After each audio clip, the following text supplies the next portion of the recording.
नमस्कार दोस्तों, मैं राम केवल सर पैरामाउंट एकेडमी चैनल में आप सबका हार्दिक स्वागत करता हूं और आशा करता हूं कि आप लोग जहां कहीं भी होंगे सही सलामत से होंगे। दोस्तों, आज सिंधु घाटी सभ्यता में हम लोग सिंधु घाटी सभ्यता के प्रमुख स्थल व प्राप्त वस्तुओं को पढ़ेंगे। यह जो टॉपिक है यह बहुत ही महत्वपूर्ण है। यहाँ से हर एक एग्जाम में एक क्वेश्चन अक्सर आता है कि कौन सा वस्तु किस स्थल से मिला है, कांसे की नर्तकी की मूर्ति कहाँ से मिली है, या फिर पशुपतिनाथ की मूर्ति कहाँ से मिली है, स्वास्तिक का चिन्ह कहाँ से मिला है। इन सब चीज़ों से संबंधित बहुत सारे प्रश्न अक्सर एग्जाम में आते हैं।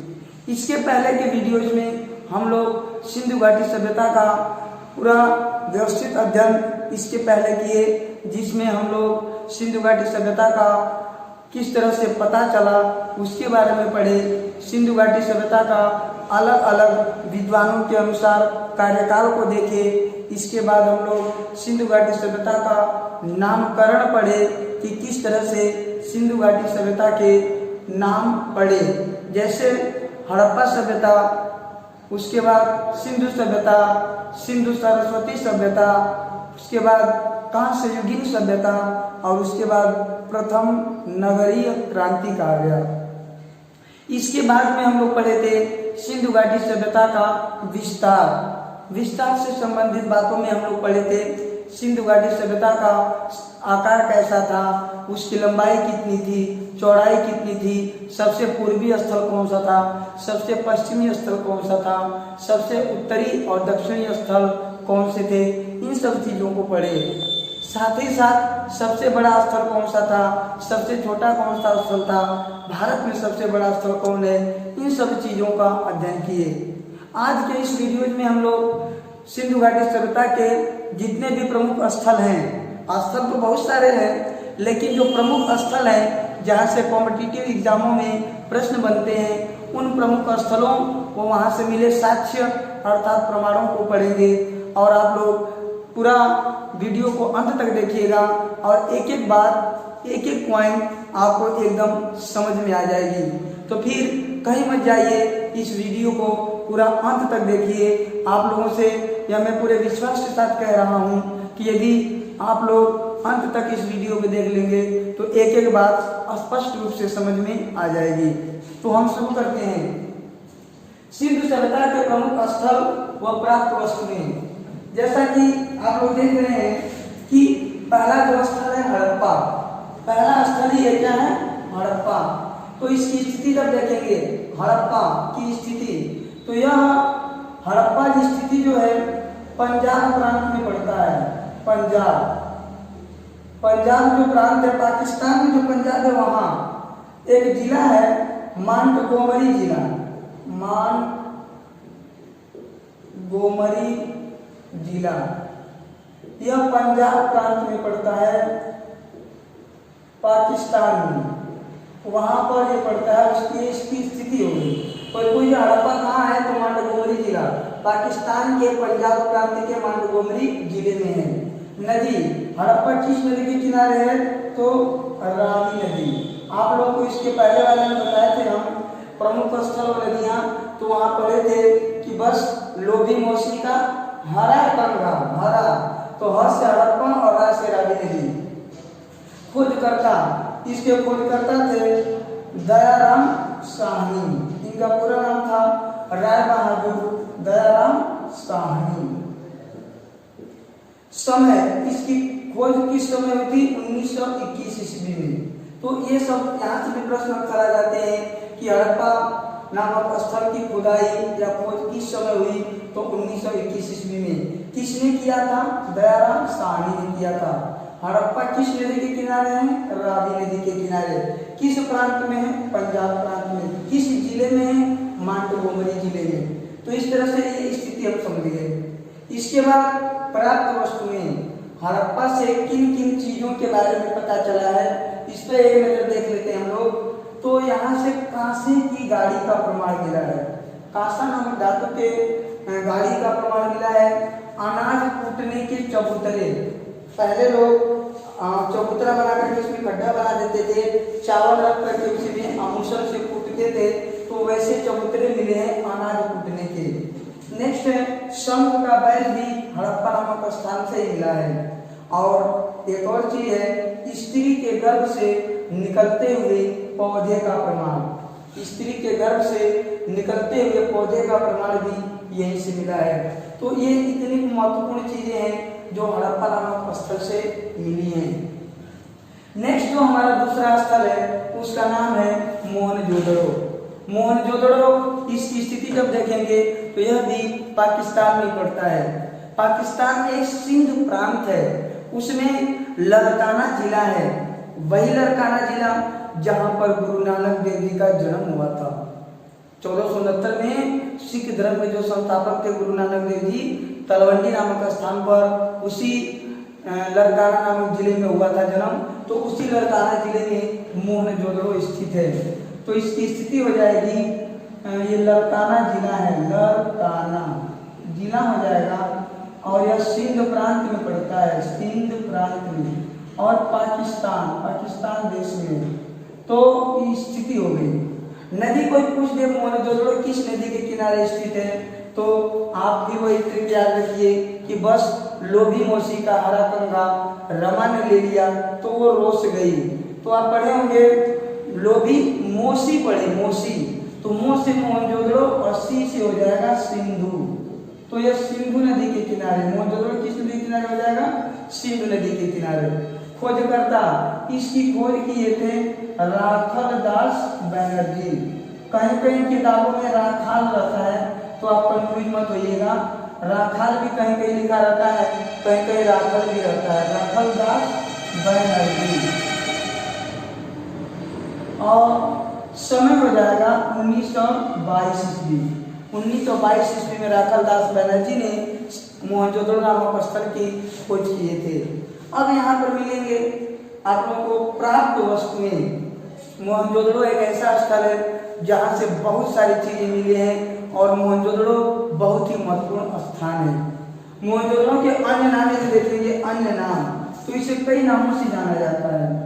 दोस्तों देखिएगा ध्यान से, मोहनजोदड़ो सिंधी भाषा का शब्द है और इसका अर्थ होता है मृतकों का टीला, मृतकों का टीला।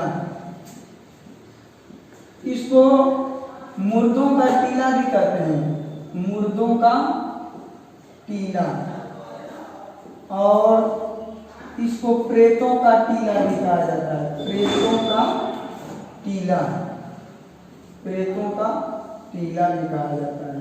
तो ये इसके नाम है, मृतकों का टीला, मुर्दों का टीला और प्रेतों का टीला।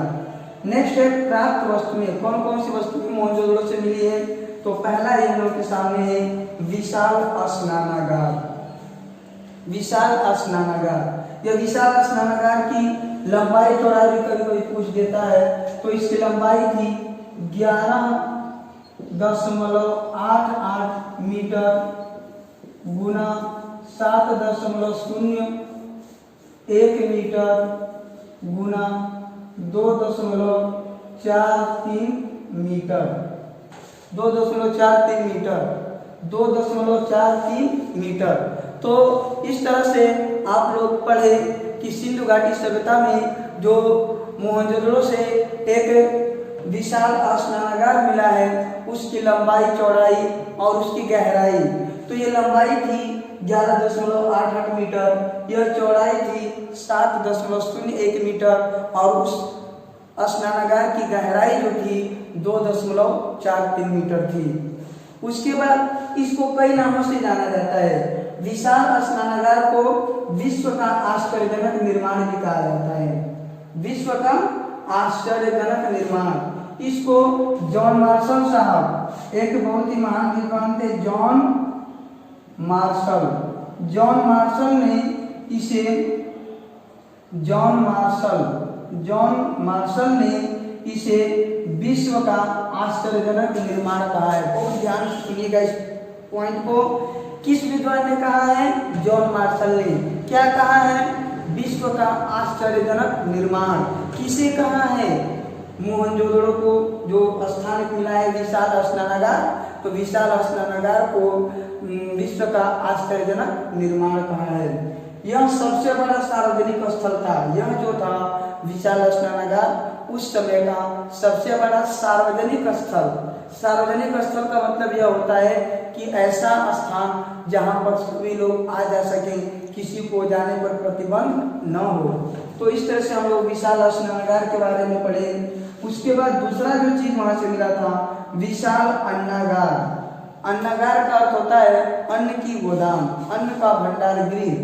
तो इसकी जो लंबाई और चौड़ाई थी 45.71 मीटर लंबा था और 15.23 मीटर चौड़ा था। 45.71 मीटर लंबा और 15.23 मीटर चौड़ा था यह विशाल अन्नागार। इसको एक व्हीलर नामक विद्वान ने, मार्टिन व्हीलर ने ये कहा है कि यह सिंधु सभ्यता की सबसे बड़ी इमारत थी। सिंधु घाटी सभ्यता में जो इमारत थी, तो जितनी भी इमारतें थी उसमें सबसे बड़ी कोई इमारत कौन थी, तो विशाल अन्नागार। लंबाई चौड़ाई जब देख लिए हैं 45.71 मीटर और चौड़ाई 15.23 मीटर। तो इस तरह से यह सिंधु घाटी सभ्यता के दो स्थल। इसके बाद और भी प्रमुख स्थल अन्य जो चीजें वहां से मिली हैं उस पर हम लोग चर्चा करते हैं। मोहनजोदड़ो से अभी हम पढ़े सिंधु घाटी सभ्यता में जो सबसे बड़ा सार्वजनिक स्थल जो था विशाल स्नानागार, इसको पढ़े। और अन्नागार में पढ़े थे कि यह सबसे बड़ी इमारत थी सिंधु घाटी सभ्यता की। दोनों के बारे में डिटेल बताए थे कि विशाल स्नानागार की लंबाई, चौड़ाई, गहराई कितनी थी। विशाल अन्नागार जिसे सबसे बड़ी इमारत कहा गया, उसकी लंबाई चौड़ाई कितनी थी, इन सब चीजों को पढ़े। आगे देखेंगे तो मोहनजोदड़ो से ही एक बहुत ही महत्वपूर्ण मूर्ति मिली थी, पशुपतिनाथ की मूर्ति। दोस्तों, पशुपतिनाथ की मूर्ति जो थी इतनी महत्वपूर्ण थी कि सिंधु घाटी सभ्यता के वो सबसे प्रमुख देवता माने जाते थे। कोई पूछते कि सिंधु घाटी सभ्यता के सबसे प्रमुख देवता कौन थे, तो पशुपतिनाथ थे। पशुपतिनाथ के बारे में कई सारे प्रश्न बन जाते हैं। सिंधु घाटी सभ्यता के सबसे बड़े देवता पशुपतिनाथ, सबसे प्रमुख देवता पशुपतिनाथ। जॉन मार्शल ने पशुपतिनाथ को आद्य शिव का नाम दिया है। किसने दिया है? जॉन मार्शल ने पशुपतिनाथ की मूर्ति को आद्य शिव का नाम दिया है।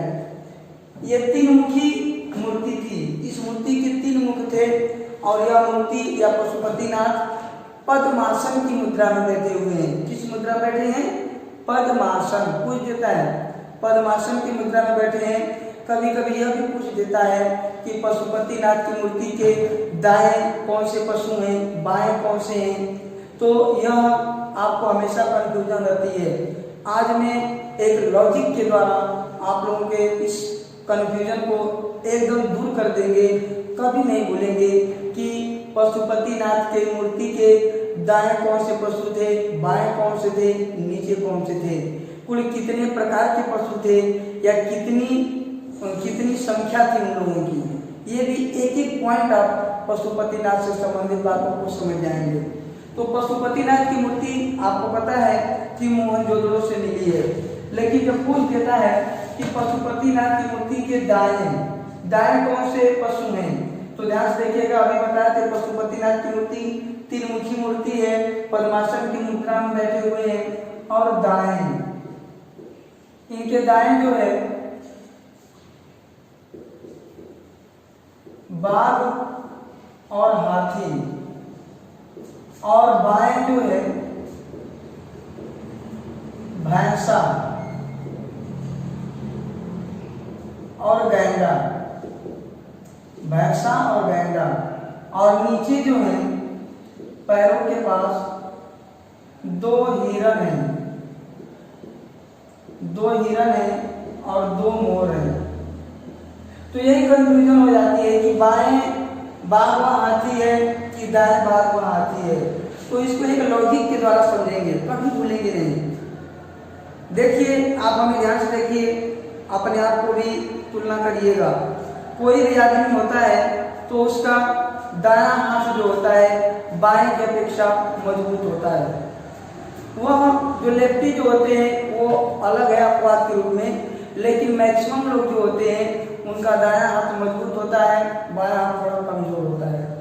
तो आप इस तरह से अपने दिमाग में एक लॉजिक, एक इमेज बनाइए कि शक्तिशाली हाथ की तरफ शक्तिशाली जानवर, ये दोनों जो जानवर हैं इन दोनों की अपेक्षा शक्तिशाली होते हैं।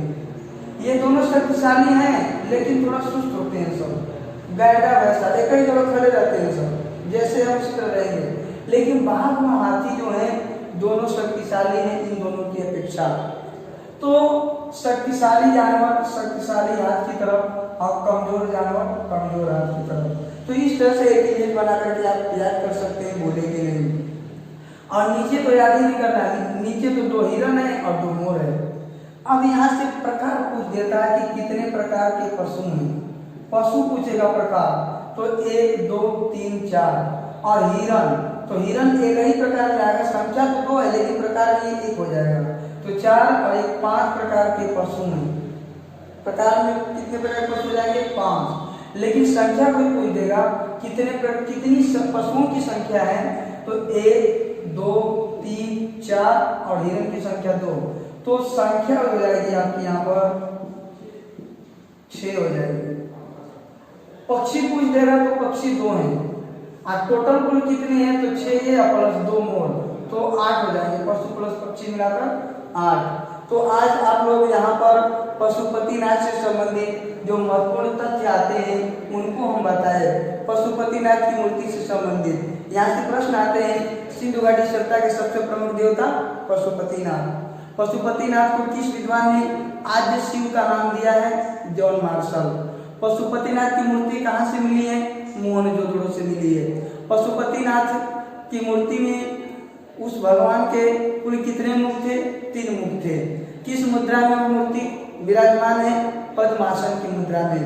उस पशुपतिनाथ की मूर्ति के दाएं तरफ कौन कौन से पशु हैं? तो दाएं बाघ व हाथी, बाएं कौन से हैं? भैंसा व गैंडा। नीचे क्या है? 2 हिरण। पक्षी कौन कौन से हैं? 2 मोर। तो आराम से आप समझ जाएंगे। नेक्स्ट जब देखेंगे हम तो एक नर्तकी की मूर्ति भी मिली है, ये भी आपका मोहनजोदड़ो से मिली है। नर्तकी की मूर्ति जो मिली है यह भी वहीं से मिली है आपका मोहनजोदड़ो से।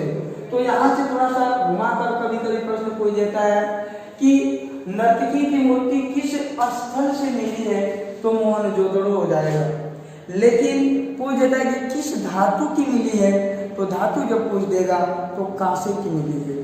तो कांसे की मूर्ति या कांस्य धातु की मूर्ति मोहनजोदड़ो नामक स्थान से मिली है।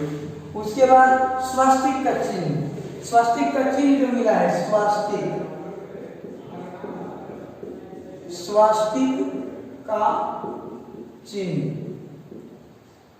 का चिन्ह भी कहाँ से मिला है? मोहनजोदड़ो से मिला है। स्वास्तिक का चिन्ह मोहनजोदड़ो, ये वही स्वास्तिक है जो आज हम लोग बनाते हैं, जो धार्मिक कार्यों में यूज करते हैं, प्रयोग करते हैं स्वास्तिक का चिन्ह। लेकिन यहाँ से भी कभी कभी ऐसे भी पूछ देता है कि सिंधु घाटी सभ्यता के लोग स्वास्तिक का प्रयोग किस रूप में करते थे? तो सूर्य उपासना में। ध्यान दीजिएगा, ये लोग सूर्य उपासना में स्वास्तिक चिन्ह का प्रयोग करते थे। तो इस तरह से हम स्वास्तिक चिन्ह भी देख लिए। इसके बाद पुरोहितों के आवास भी कहाँ से मिले हैं? सिंधु घाटी सभ्यता से मिले हैं पुरोहितों के आवास। तो हम लोग मोहनजोदड़ो से प्राप्त वस्तुओं को पढ़ रहे थे और इसके बारे में डिटेल बताया गया आप लोगों को। विशाल स्नानागार जिसकी लंबाई 11.88 मीटर, चौड़ाई 7.01 मीटर और चौड़ाई 2.43 मीटर था। इसके बाद विशाल अन्नागार पड़े थे जो उस समय की सबसे बड़ी इमारत थी। उसके बाद पशुपतिनाथ की मूर्ति के बारे में डिटेल बताए। नर्तकी की मूर्ति जो है कांसे की नर्तकी की मूर्ति किस धातु की है? कांसे की। कांसा की दो धातुओं से मिलकर बना है, बताया था इसके पहले बताइए आप। कांसा जो है तांबा व टीन से मिलकर बना है। नेक्स्ट स्वास्तिक का चिन्ह, ये भी मोहनजोदड़ो से मिला है। पुरोहितों की आवास, यह भी मोहनजोदड़ो से ही मिला है। मोहनजोदड़ो से संबंधित अन्य प्रमुख तथ्यों में आ जाता है कि वह कौन सा ऐसा विद्वान है जिसने हड़प्पा व मोहनजोदड़ो को एक विशाल साम्राज्य की जुड़वां राजधानी कहा है। एक विशाल साम्राज्य की जुड़वां राजधानी, उस विद्वान का नाम है स्टुअर्ट पिगट। स्टुअर्ट पिगट नामक विद्वान ने हड़प्पा व मोहनजोदड़ो को एक विशाल साम्राज्य की जुड़वां राजधानी कहा है। इसके बाद यहाँ से प्रश्न बनते हैं कि मोहनजोदड़ो जो था सिंधु घाटी सभ्यता का सबसे बड़ा स्थल था। जो आप लोगों को हम सिंधु घाटी सभ्यता का विस्तार जब पढ़ रहे थे वहाँ पर बताए थे, तो हम लोग अभी तक स्थलों में हड़प्पा को पढ़े और मोहनजोदड़ो को पढ़े। अब नेक्स्ट हमारा स्थल है चनहुदड़ो। तो चनहुदड़ो जो है, यह स्थिति देखेंगे चनहुदड़ो की, तो यह सिंध प्रांत में पड़ता है, पाकिस्तान देश में पड़ता है। इसकी स्थिति है पाकिस्तान के सिंध प्रांत में। नदी किस नदी के किनारे है? तो सिंधु नदी के किनारे पड़ता है, ध्यान दीजिएगा, यह सिंधु नदी के किनारे है। खोजकर्ता, इसके खोजकर्ता थे गोपाल मजूमदार। उनका क्या नाम था? गोपाल मजूमदार नामक विद्वान ने चनहुदड़ो नामक स्थल की खोज की है। और किस समय किए थे? 1931 ईस्वी में, 1931 में।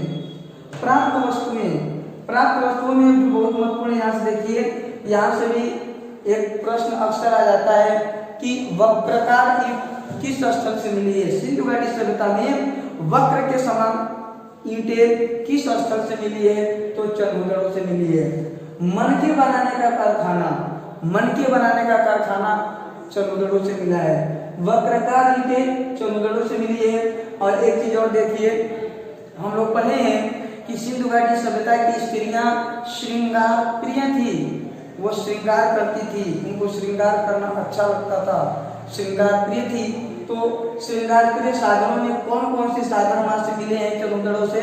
तो लिपस्टिक मिला है, काजल मिला है और कंघा। ये तीनों प्रमाण सिंधु घाटी सभ्यता में चनहुदड़ो नामक स्थान से मिले हैं।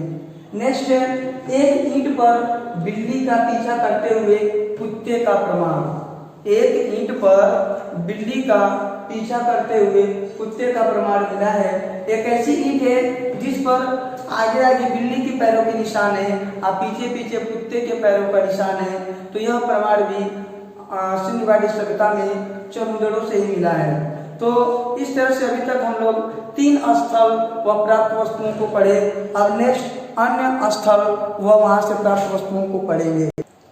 हाँ, अभी तक हम लोग सिंधु सभ्यता के प्रमुख स्थल व प्राप्त वस्तुओं के अंतर्गत हड़प्पा को पढ़े थे, हड़प्पा के बारे में व्यवस्थित अध्ययन किए, मोहनजोदड़ो को पढ़े और उसके बाद अभी पढ़े थे हम लोग चनहुदड़ो।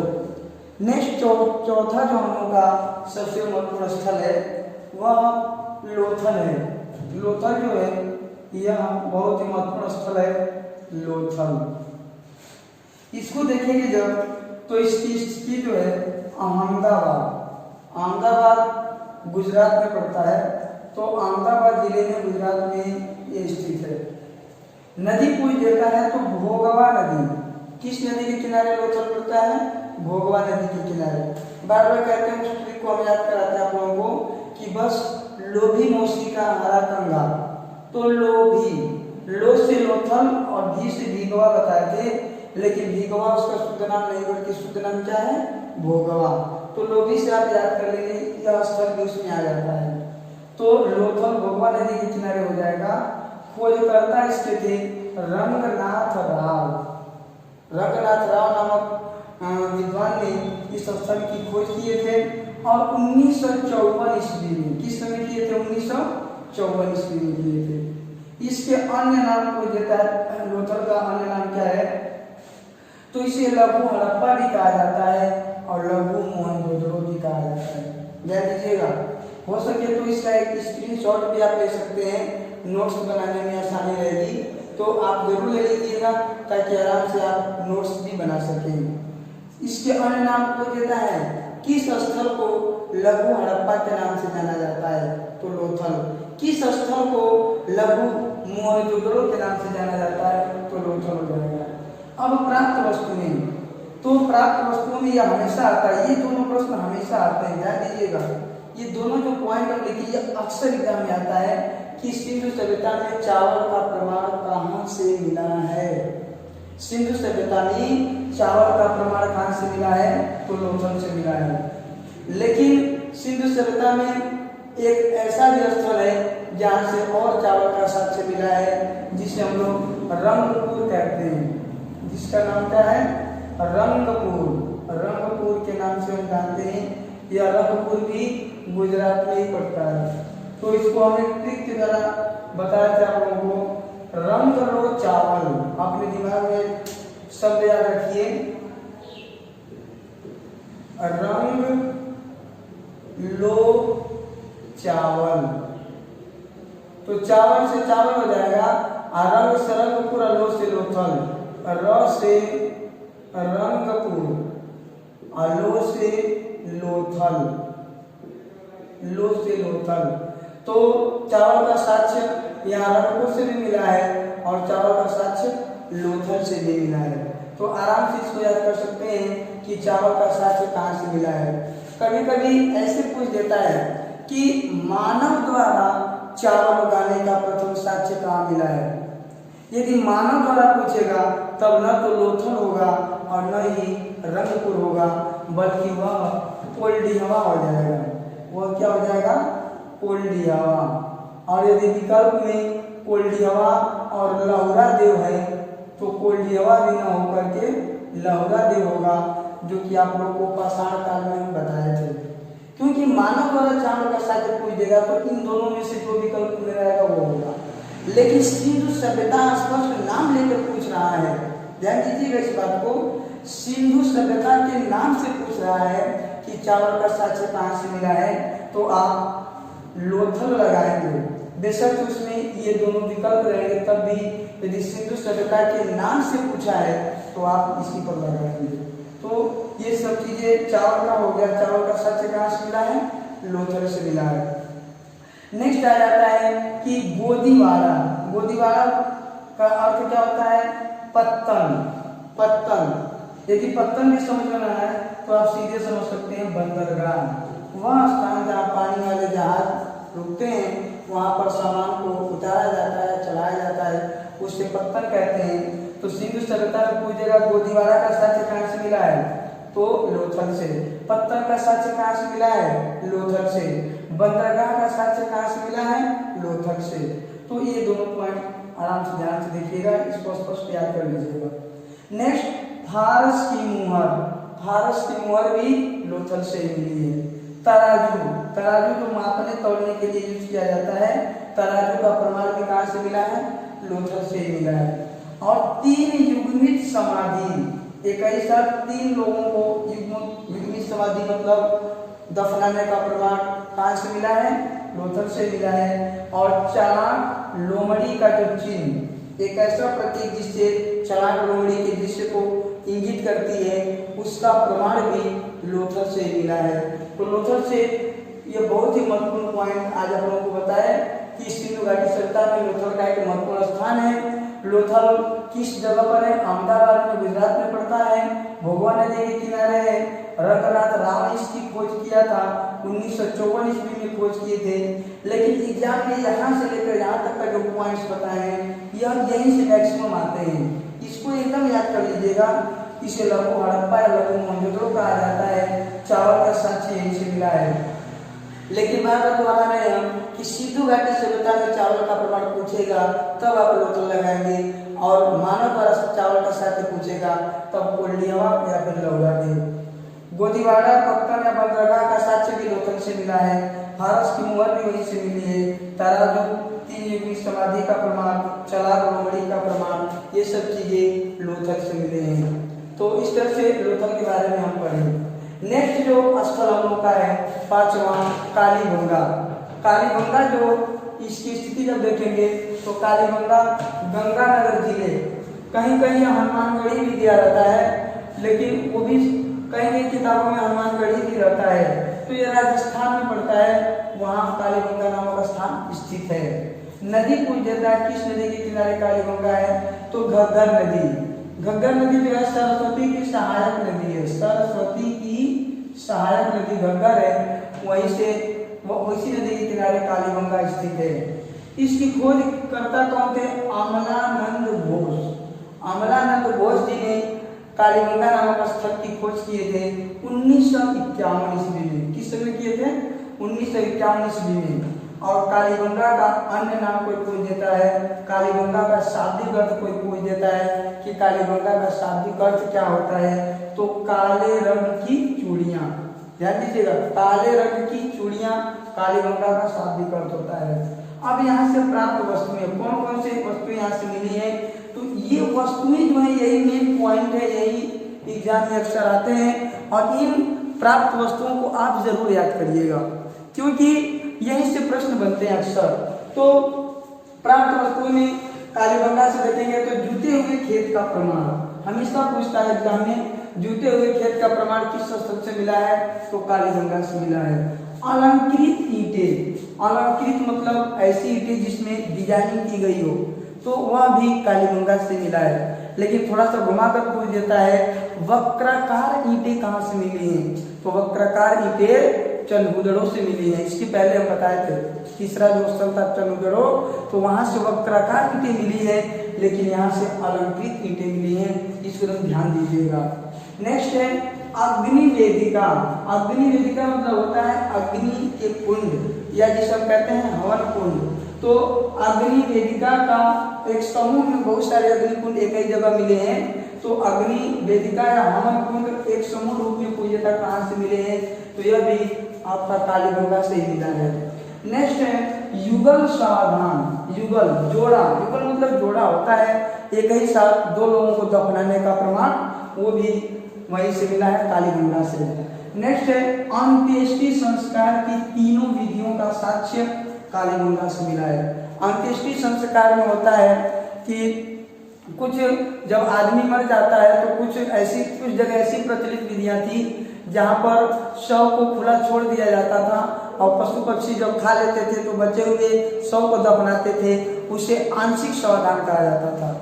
अब कहीं कुछ जगह ऐसे मिला है कि आदमी को मरने के बाद तुरंत दफना दिया जाता था पूरे शरीर को, तो उसे पूर्ण शवदान कहा जाता था। और जहाँ पर जलाने की प्रथा थी तो उसे दाह संस्कार करते थे। तो इस तरह से तीनों प्रमाण यह कालीगंगा से ही मिला है। और नेक्स्ट है भूकंप का सबसे प्राचीन प्रमाण। भूकंप आने का सबसे प्राचीन यदि कोई प्रमाण मिला है कहीं से, तो वह है कालीगंगा। तो इस तरह से हम लोग कालीगंगा के बारे में व्यवस्थित अध्ययन किए, और वहाँ पर प्राप्त वस्तुएं या प्राप्त जो प्रमाण मिले हैं उन सब चीज़ों का व्यवस्थित अध्ययन किए। और नेक्स्ट जो स्थल रह गए हैं अब उसको आप आगे देखिए। नेक्स्ट हमारा स्थल है छठवां स्थल बनवाली। ये बनवाली कहीं कहीं बनवाली भी लिखा रहता है, तो आप लोग कंफ्यूज मत होइएगा। इसकी स्थिति देख लीजिए, यह हिसार जिले में पड़ता है। हिसार जिला जो है हरियाणा में पड़ता है। हरियाणा के हिसार जिले में बनवाली स्थित है, और नदी यह सरस्वती नदी के किनारे है। जो ट्रिक बताया था आप लोगों को, बस रोबी मोस्टी का हरा कंगा रमा ने ले लिया तो वो रोस गई, तो वहां पर हम बताए थे बस, तो बस से बनवाली स्थल से सरस्वती, तो आराम से इसको याद कर सकते हैं कि बनवाली किस नदी के किनारे है, सरस्वती नदी के किनारे है। इसकी खोज किए थे रविंद्र सिंह बिष्ट। रविंद्र सिंह बिष्ट ने इसकी खोज किया था 1973 ईस्वी में। और यहाँ से जो प्राप्त वस्तुओं में है, तो एक मिट्टी का हल जो मिला है, यही एक महत्वपूर्ण वस्तु जो है यहाँ से मिला है, मिट्टी का हल।